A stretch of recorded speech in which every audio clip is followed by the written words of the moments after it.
Good evening everyone, कैसे हैं आप सब लोग। मेरा नाम है राहुल और मैं दूंगा आपको सीडीपी का प्रैक्टिस सेट प्लस इसमें होंगे मैथ के क्वेश्चंस। तो बने रहिएगा हमारे साथ। Rahul Pandey official Telegram channel है।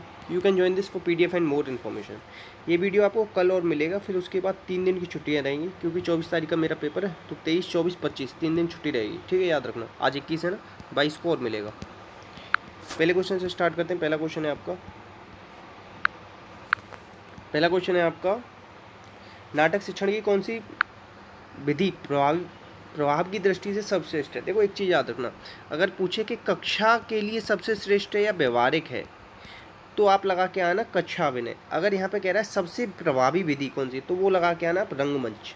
आंसर क्या हो जाएगा इसका, डी। याद रख, व्याख्या विधि किसने दी थी, प्लेटो ने दी थी। अनुकरण विधि भी दी थी। और एक चीज़ याद रखना, समवाय विधि से आप व्याकरण भी सिखा सकते हो और रचना शिक्षण भी सिखा सकते हो, दोनों चीज़ें सिखा सकते हो समवाय से। आंसर डी है इसका। नेक्स्ट, कहानी शिक्षण के कितने रूप हैं। देखो कहानी शिक्षण पूछ ले या आपसे कविता शिक्षण पूछ ले, दोनों के ही 3 रूप हैं। कितने रूप हैं, 3। नेक्स्ट, हार्वर्ड की पंचपदी प्रणाली का पद कौन सा नहीं। एक चीज़ याद रखना, हार्वर्ड की 5 पदी प्रणाली दी थी, प्रस्तावना, प्रस्तुतिकरण, साचर, सामान्यीकरण, अनुप्रयोग, ठीक है, ये याद रखना। और हार्वर्ड ने जो दिए थे शुरुआत में वो 4 पद थे, स्पष्टता, संबंधता और बाकी 2 और थे, वो नेक्स्ट टाइम बता दूंगा। तो इसमें कहीं पे भी क्या नहीं था, पुनरुक्ति नहीं थी, ठीक है। आंसर होगा बी। एक चीज़ याद रखना, एकेडमिक डिसिप्लिन पे बहुत काम किया हार्वर्ड ने, ठीक है। और इन्होंने क्या दिया, स्मृति स्तर, बोध स्तर किसने दिया, मॉरिसन ने, और चिंतन दिया हंट ने। अब और एक चीज़ याद रखना, गणित पे बहुत जोर दिया है हार्वर्ड ने, ठीक है, ये भी चीज़ याद रख सकते हो। आंसर बी है। नेक्स्ट, कविता शिक्षण में कौन सी विधि उच्च कक्षाओं के लिए अपनाई जाती है। तो उच्च कक्षाओं के लिए कौन सी करोगे बच्चा, तो उच्च कक्षाओं में व्याख्या तो दोगे नहीं, समीक्षा विधि सबसे अच्छी रहेगी। समीक्षा विधि में क्या गुण दोष दोनों देख ली जाते हैं। आंसर होगी डी, ठीक है। नेक्स्ट, रचना शिक्षण में कैसे बढ़ना चाहिए, बताओ कैसे बढ़ोगे आप, जटिल से सरल नहीं, स्थूल से सूक्ष्म या ज्ञात से अज्ञात, स्थूल से सूक्ष्म या ज्ञात से अज्ञात। तो रचना शिक्षण में बढ़ोगे ज्ञात से अज्ञात। अब बताऊं मैं क्यों। अब देखो रचना शिक्षण में क्या किया जाता है कि मैंने आपको बता दिया कि दीपावली पे निबंध लिखो, तो फिर मैंने दीपावली पे बताया आपसे और होली पे लिखवा लिया, तो पहले आपको कुछ ज्ञात था ना, उससे फिर अज्ञात की ओर बढ़े। तो आंसर होगा सी, ये याद रखना। और रचना शिक्षण की बताई थी ना मैंने विधि, समवाय विधि में भी रचना शिक्षण हो जाता है। आंसर सी है। नेक्स्ट, भाषा संसर्ग विधि उपयोगी किसमें उपयोगी बताओ। तो ये भाषा संसर्ग एक साथ मिलाना, एक साथ किसमें मिलाते हैं, व्याकरण में। आंसर हो जाएगा सी, ठीक है। नेक्स्ट, अच्छा, शैक्षिक दृष्टि से कौन सी विधि अमनोवैज्ञानिक है। अमनोवैज्ञानिक कौन सी बताओ। तो देखो प्रवचन देना, इसमें ना बच्चा बिल्कुल भी एक्टिव नहीं होता, बिल्कुल भी एक्टिव नहीं होता। अब आप कहोगे सर सूत्र विधि भी तो अमनोवैज्ञानिक है, तो इन चारों ऑप्शनों में से जो सबसे ज़्यादा अमनोवैज्ञानिक है तो वो है प्रवचन। सूत्र में तब भी वो कुछ ना कुछ सूत्र तो लिखेगा कॉपी में, थोड़ा बहुत तो हाथ पैर चलाएगा। अब इसमें प्रवचन विधि में तो बिल्कुल भी शांत चुपचाप बैठा रहेगा, ठीक है। तो आंसर क्या हो जाएगा, सी। नेक्स्ट, रचना शिक्षण में मुख्य भूमिका किस लेखन में रहती है। तो निबंध लेखन में रहती है। कहते थे ना कि उसमें गाय पे निबंध लिखो और घर पे निबंध लिखो, इस तरीके से कहते थे, मेरे मित्र पे निबंध लिखो। आंसर होगा ए। नेक्स्ट, अब देखो अभिक्रमित अनुदेशन उपागम में कितने सिद्धांत हैं। तो कितने सिद्धांत हैं अभिक्रमित अनुदेशन उपागम में, बताओ कितने हैं। तो एक चीज़ याद रखना, पहले तो अभिक्रमित अनुदेशन किसने दिया, स्टीफन एन कोरे। अभिक्रमित अनुदेशन किसने दिया है, स्टीफन, रुको, उन्होंने तो क्रियात्मक अनुसंधान दिया है। इस वाले में थोड़ा सा डाउट है, इसे छोड़ देते हैं अभी इसे छोड़ के चलते। नेक्स्ट, बात बता देंगे।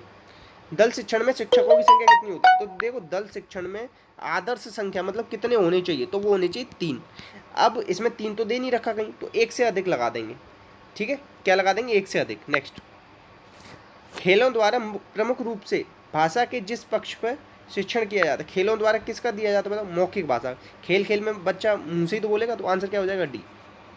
नेक्स्ट, निम्न में से किस अवस्था में शारीरिक वृद्धि एवं विकास तीव्र गति से होता है। तो किस में होता है बताओ, शैशवावस्था में और प्रारंभिक बाल्यावस्था में। अब ऐसा मत करना कि किशोर अवस्था करें, क्योंकि सबसे ज़्यादा विकास कहाँ होता है, तेज, सबसे तेज विकास होता है, शारीरिक वृद्धि होती है, सॉरी, किस में, शैशवावस्था में। तो शैशवावस्था यहाँ आ नहीं रही है, अब यहाँ पे भी नहीं आ रही, यहीं पे आ रही, तो इसीलिए आंसर लगाना पड़ेगा आपको सी। अब देखो एक क्वेश्चन आता है कि साथियों का सबसे ज़्यादा दबाव कब बना रहता है, तो आप लगा के आना उसमें उत्तर बाल्यावस्था। क्या लगा के आना, उत्तर बाल्यावस्था। मांसपेशियों का 44% वार हो जाता है यहाँ पे, और शैशवावस्था में कितना होता है, 22%, ये भी याद रखना। अच्छा, 40 साल के बाद ना हमारी बुद्धि कमज़ोर होने लग जाती है, ऐसा कहा जाता है, ठीक है, ये भी याद रखना। आंसर मैंने बता दिया आपको, क्या है, सी। नेक्स्ट, इसमें से कौन सा सूक्ष्म पेशी कौशलों का उदाहरण है? सूक्ष्म पेशी कौशल कौन से होते हैं बताओ। देखो दौड़ना ये सूक्ष्म नहीं है, सूक्ष्म होता है हाथ से लिखना वगैरह, सीढ़ियों पे चलना पैर रखते हुए तो ये भी नहीं, उछलना कूदना भी, इनमें से कोई नहीं। सूक्ष्म पता है क्या आता है? लिखना या बटन लगाना या आप कह सकते हो क्या, छोटे मोटे काम जिसमें बहुत ही बारीक बारीक चीज़ों की जरूरत पड़ती है, जिसमें हाथ पैर पूरे चले ना, वो सब सूक्ष्म नहीं होते। तो आंसर हो जाएगा इसका डी। ये तो स्थूल पेशी कौशल है ऊपर के तीनों। नेक्स्ट, निम्न में से कौन सा प्याजे के अनुसार नैतिक विकास का स्तर नहीं है? तो प्याजे ने देखो स्विट्जरलैंड के थे, 4 से 12 वर्ष के बच्चों पर प्रयोग किए, 32 किताबें लिखी, 1936 में इन्हें उपलब्धि मिली। ये सब याद रखना, 32 किताबों वाला आज मैंने क्वेश्चन किया था, उसमें पूछा गया था।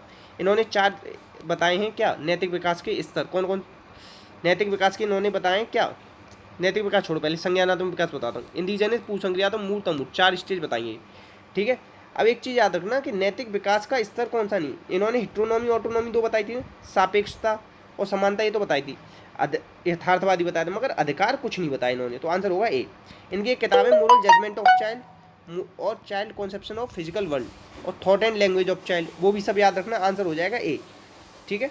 नेक्स्ट, अब देखो प्याजे के संज्ञानात्मक विकास के सिद्धांत में पूर्व संक्रियात्मक अवस्था में कौन सा गुण विकसित हो जाता है? अमूर्त चिंतन, तो ये तो अमूर्त संक्रियात्मकता नहीं होगा, ठीक है। तो ये संरक्षण कंजर्वेशन कहाँ आता है? ये तीसरी अवस्था में आता है, मूर्त संक्रियात्मक, ये भी नहीं है। परिकल्पना ये अमूर्त में आता है। तो विचारों में केंद्रीकरण रहता है, बच्चे में क्या रहता है? विचारों में केंद्रीकरण, एक ही जगह सोच पाता है। अब और चीज़ मैं बता दूं इसमें, तो पूर्व संक्रियात्मक अवस्था में और क्या आता है? एनिमिज्म आता है, ईगोसेंट्रिक रहता है बच्चा, ये भी याद रखना दोनों, ठीक है। आंसर क्या हो जाएगा? डी। नेक्स्ट, अब देखो प्याजे के अनुसार निम्न में से कौन सा काल बालक की लंबाई, क्षेत्रफल, आयतन की समझ को विकसित कर देता है? तो ये सब लंबाई, क्षेत्रफल, आयतन, ये सब कहाँ पे आते हैं बच्चे में बताओ? तार्किक चिंतन प्रारंभ हो जाता है, ये सब मूर्त संक्रियात्मक में शुरू होते हैं। कंजर्वेशन, क्लासिफिकेशन सब यहीं पे आता है, ठीक है। और क्या आता है यहाँ पे?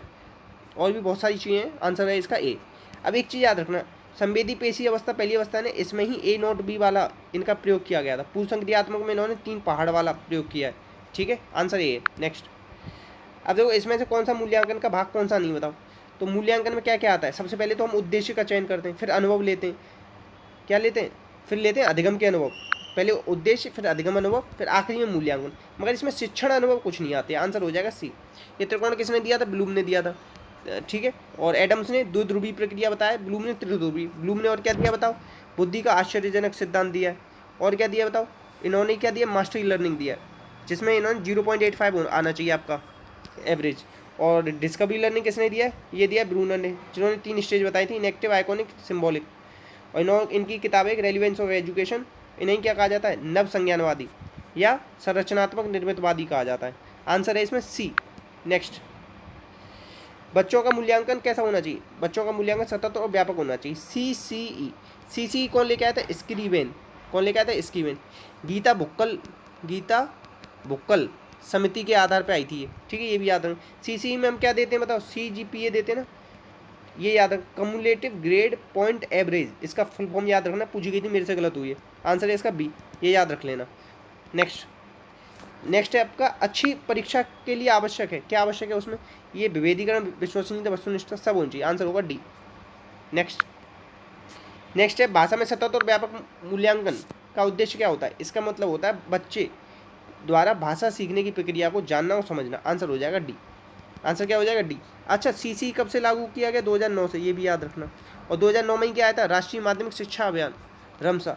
ICT आया था आपका 2004 में, ये भी याद रखना, ठीक है। और बस इतना याद रखना। नेक्स्ट क्वेश्चन है आपका, वस्तुनिष्ठ प्रश्नों की उपयोगिता का कारण क्या है? इसमें होता है निष्पक्ष मूल्यांकन, ये कारण है, एक ही आंसर रहता है, तो इसका मूल्यांकन अच्छा हो जाता है, आंसर होगा सी। नेक्स्ट है आपका, किसने मूल्यांकन की प्रक्रिया के त्रिध्रुवी बताकर त्रिकोण का, ये ब्लूम ने किया था, बताया था ना।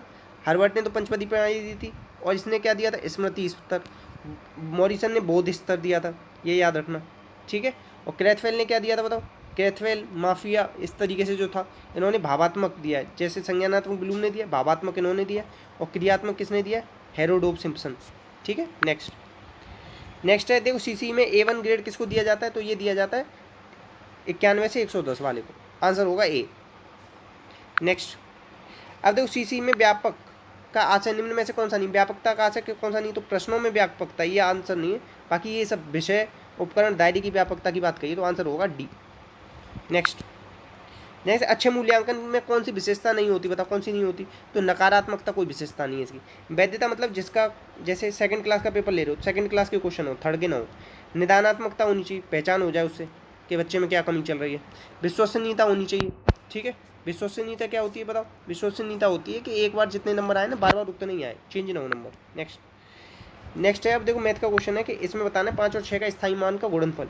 5 का क्या होगा 500, 6 का क्या हो जाएगा 60, 5 6 30 और 3 जीरो आगे, ये हो जाएगा। नेक्स्ट अब देखो 4 की पावर 7, इनका बताना है अभाज्य गुणनखंडों की संख्या। तो 2 की पावर 2 7 इस तरीके से लिख लो, और 3 9 को क्या लिख लोगे 3 की पावर 2 गुणा 12, 5 को लिख लोगे 5 की पावर 2 गुणा 8। तो कितना हो गया 7 दूनी 14, 12 दूनी 24 और 8 दूनी 16, कितना हो गया 20 30 40 50 54।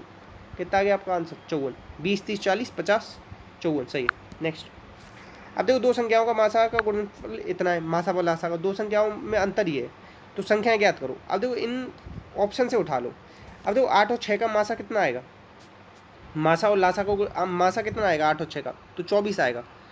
अब फिर इसका लासा, इनका मासा नहीं लासा निकल गया है 24, ठीक है, और फिर इसका मासा भी आएगा, तो ये तो हो नहीं सकता। अब 6 और 4 का लो, 6 और 4 का एलसीएम आ जाएगा 12 और एचसीएफ आ जाएगा 2, तो 12 दूनी 24 और 6 और 4 में अंतर भी 2 का है, तो आंसर हो जाएगा डी। इस तरीके से निकाल लेना, ऑप्शन से करना इस क्वेश्चन को, फिर हो पाएगा। दो संख्याओं के बीच में अनुपात है 2:3 का, प्रत्येक में 4 जोड़ा जाता है, तो उनके बीच का अनुपात ये हो जाता है, देखो 2:3 है, 5:7 हो जाता है, इनमें 2 का अनुपात गैप है, इनमें 1 का, तो गैप बराबर कर लो, 4:6 हो गया, तो 1 बराबर कितना है 4, ठीक है। तो इनमें बताना है कि संख्याओं के बीच का अंतर, तो अंतर कितना है 2, कितना है 2, तो 4 दूनी कितना हो गया 8, इस तरीके से होता है। नेक्स्ट है, एक व्यक्ति अपनी किताब 891 रुपये में बेची और उसे 1/10 का मुनाफा हुआ। मतलब क्या है 1/10 का मतलब 10 पे 1 का मुनाफा, मतलब 11 रुपये की चीज़ 11 में बेच दी है, तो ये कितनी है 11 8 88 और 11 1 11, तो 810 की होगी वो चीज़, गुणा कर दो 81 का इसमें 10 में। नेक्स्ट है, अब इसमें बतानी है सबसे बड़ी संख्या कौन सी है। अब देखो इसमें थोड़ी सी दिक्कत ये हो गई है कि इसमें के ऊपर ना बार लग रहा था, अब देखो यहाँ पे 3 बार लिख रहा है 725 725 इस तरीके से लिखेंगे इसे, ठीक है। अब इसमें 725 केवल 25 के ऊपर बार है, ठीक, तो इसे 3 संख्या बना ले जाना फिर इस तरीके से। अब इसमें हाँ इसके ऊपर बार होगा केवल 5 के ऊपर, 5 5 5 5 और ये 725, ठीक है। तो ये सबसे बड़ी संख्या कौन सी है इसमें, ये वाली संख्या है, आंसर होगा डी। नेक्स्ट क्वेश्चन है आपका कि देखो एक संख्या 2 नंबर है, इसमें 20% और 40% ज़्यादा है तीसरे से, तो पहला नंबर 100 मान लें, दूसरा कितना हो जाएगा 120, तीसरा हो जाएगा 140, तो रेशियो बताना है। ये एक है 6 दूनी 12, 2 छिक्के 12, 2 सत्ते 14, 6 5 7 आ गया। नेक्स्ट अब बताना है दो वर्गों का क्षेत्रफल इतना है, तो परिमिति की अनुपात बताना है, तो इनका क्या बताना है पेरीमीटर, तो ये निकालो 4 और 3 और क्या है बता रहा है वर्ग बता रहा है, वर्ग में 4 गुणा कर दो, 4 चौक 16 और 12 आ जाएगा, क्या आ जाएगा 16 और 12, आंसर आएगा ये। नेक्स्ट अब देखो ये कह रहा है कि वार्षिक वृद्धि, वार्षिक आधार पर चक्रवृद्धि ब्याज 5% के वार्षिकी 2 वर्ष के लिए चक्रवृद्धि ब्याज कितना दे रखा है 205, तो साधारण ब्याज बताना है। तो देखो चक्रवृद्धि ब्याज 205 है, ठीक है। मैं पता है क्वेश्चन क्यों लिया है, हमेशा सिंपल इंटरेस्ट कंपाउंड इंटरेस्ट से छोटा होता है, क्या होता है छोटा होता है। तो देखो कंपाउंड इंटरेस्ट कितना दे रखा है, साधारण ब्याज पूछ रहा है, तो 205 है क्या आपका कंपाउंड इंटरेस्ट, तो साधारण ब्याज क्या होगा इससे कम होगा, इससे कम केवल यही दे रखा है, बाकी सब इससे ज़्यादा है, तो ज़्यादा तो हो नहीं सकता, सिंपल इंटरेस्ट हमेशा छोटा होता है, आंसर होगा डी। इस तरीके से निकालना इसे, क्वेश्चन आ जाए तो प्लीज़ शेयर करना, सपोर्ट करना, वीडियो को अच्छी लगी हो तो लाइक करना, बताना कैसी लगी वीडियो, कोई डाउट आए तो कमेंट बॉक्स में पूछना, ठीक है। इसी के साथ अपना ध्यान रखना, जय हिंद जय भारत।